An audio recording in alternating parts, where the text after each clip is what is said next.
నమస్కారం. ఈనాటి ఆసక్తికరమైన విశ్లేషణకు స్వాగతం.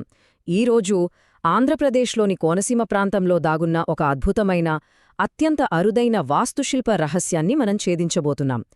ఏమాత్రం ఆలస్యం చేయకుండా నేరుగా విషయంలోకి వెళ్ళిపోదాం. సాధారణంగా గుడి అనగానే గర్భగుడిలో ఒకే దైవరూపం ఉంటుంది, అవునా? కాని ఒకే ఒక్క కఠినమైన రాతిలో ముందొక రూపం, వెనుక బొత్తిగా సంబంధం లేని మరో సంపూర్ణ దైవరూపం ఉంటే వినడానికి అసాధ్యంగా అనిపిస్తోంది కదూ? అద్భుతమేంటంటే, ర్యాలీ గ్రామంలోని ఈ దేవాలయం ఆ వాస్తవానికి సజీవ సాక్ష్యంగా నిలుస్తోంది. మొదటి విభాగం విశిష్ట ద్విముఖ దైవం. ఒకే శిల, రెండు దివ్యరూపాలు. ఈ ఆలయంలో అడుగు పెట్టగానే అందర్నీ మంత్రముగ్ధుల్ని చేసేది ఇక్కడి మూలవిరాట్టే. విగ్రహాన్ని ముందునుంచి చూస్తే గంభీరమైన పురుషరూపంలో సాక్షాత్తూ ఆ మహావిష్ణువు కేశవస్వామిగా దర్శనమిస్తారు.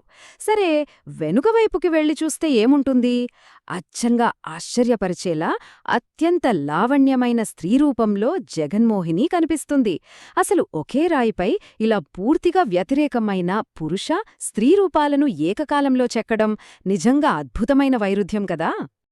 ఇప్పుడు రెండవ విభాగం సముద్ర మథన వృత్తాంతం, విశ్వవ్యాప్త పరిణామం. అసలు ఒకే విగ్రహంలో ఈ ద్విముఖ రూపం ఎందుకుందో అర్థం చేసుకోవాలంటే మనం పురాణాల కాలంలోకి, ముఖ్యంగా సముద్ర మథనం సమయానికి వెళ్ళాలి. అమృతం కోసం అప్పుడు దేవతలు, అసురుల మధ్య పెద్ద పోరాటమే జరుగుతోంది. అసురుల చేతికి అమృతం వెళ్లకుండా అడ్డుకునేందుకు విష్ణుమూర్తి ఓ వ్యూహం పన్నారు. అదే అత్యంత సౌందర్యవతి అయిన మోహిని అవతారం. ఆ అందంతో అసురులను పూర్తిగా మాయచేసి చాకచక్యంగా అమృతాన్ని కేవలం దేవతలకు మాత్రమే అందేలా చేశారు. మూడవ విభాగం చూద్దాం. ర్యాలీ ఆవిర్భావం, దైవిక అన్వేషణ. అమృతం పంచే ఘట్టం పూర్తయ్యాక కథ అక్కడితో ముగిసిపోలేదు సుమా. విశ్వమోహిని అయిన ఆ అద్భుత రూపాన్ని చూసి స్వయంగా పరమశివుడే తీవ్రమైన ఆశ్చర్యానికి లోనయ్యారు. ఇక ఆ దివ్యమైన, ఆకర్షణీయమైన రూపం వెంట శివుడు అన్వేషణ ప్రారంభించారు. అలా భూమండలంపై సాగిన ఈ దైవికమైన పరుగు నిజంగానే ఎంతో ఉత్కంఠభరితంగా సాగింది. మోహిని రూపంలో అలా పరిగెట్టుకుంటూ వచ్చిన విష్ణువు ఒకానొక ప్రదేశంలో ఆగిపోయారు. అక్కడితో శివుని అన్వేషణ కూడా ముగిసింది. స్థానికంగా వాడే రాలిపో అనే పదంనుంచే ఈ గ్రామానికి ర్యాలి అనే పేరు స్థిరపడింది. అంటే సరిగ్గా ఇదే ప్రదేశంలో ఆ జగన్మోహిని కేశవస్వామి ద్విముఖ రూపంలో స్వయంభూగా వెలిశారన్నమాట. నాలుగవ విభాగం వాస్తుశిల్ప అద్భుతాలు మరియు వివరాలు, చాళుక్యుల కళాకౌశలం. ఈ క్షేత్రం కేవలం పురాణగాథలకే పరిమితం కాలేదు. వాస్తుశిల్పపరంగా చూస్తే ఇదొక సజీవ అద్భుతం. చరిత్ర ప్రకారం ఈ ఆలయాన్ని చాళుక్యుల కాలంలో నిర్మించారు.